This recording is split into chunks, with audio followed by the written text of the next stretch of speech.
Hey kids, it's James at the AMA Motorcycle Hall of Fame in Pickerington, Ohio. Today we're going to look at some off-road racing motorcycles and some of the special parts on them that make them faster and easier to ride in the woods or in the desert. This bike is owned by AMA Motorcycle Hall of Famer Scott Summers. It's a 1998 Honda XR 600. Even though this bike is a big old 600, Mr. Summers races in really tight woods and GNCC racing and AMA hare scrambles. And for that, he needed these handguards to protect his hands. The handguards aren't just plastic though. Inside there's this aluminum bar, so if he hits a tree really hard, it's not going to hurt. Sometimes when you ride a dirt bike really fast like Mr. Summers, your front forks can flex back and forth. But Mr. Summers, he was smart, so he put this brace on his forks. He also had these guards in front of his fork legs. This would protect his forks in case he crashed, but Mr. Summers didn't crash very much. This is a 2004 Suzuki RM250 owned by AMA Motorcycle Hall of Famer Rodney Smith. Mr. Smith won 13 AMA National Championships. This is the front brake on Mr. Smith's RM250. Check this out. He had this cool guard on it, so rocks couldn't bend the brake disc when he was going through creeks or up rocky hills. When you ride in the woods, it sometimes gets really muddy, and you got to be careful that your feet don't slip off the foot pegs. Well, Mr. Smith didn't have to worry about that because he had these heavy-duty pegs on his bike. Check out those teeth. His feet aren't slipping off of that. When you ride in the woods, you got to be careful about going over logs and rocks and all kinds of tough stuff. That's why you need a bash plate on the bottom of your bike. Check out this cable that connects the rear brake pedal to the frame. You know why that's there? That's because sometimes when you're going through tight trees, a tree or a stick can wedge itself between the engine and the brake pedal and bend the brake pedal back. Then you don't have any rear brakes. Well, with that cable there, it keeps all that from happening. For some riders, the cable just wasn't tough enough. They needed a chain to keep their brake pedal from bending. And you know who was this tough?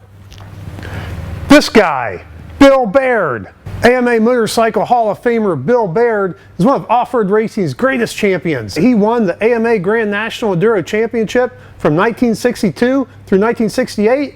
Bill Baird won all of those championships, racing Triumph motorcycles like this one. It's a lot different than the bikes that are raced today.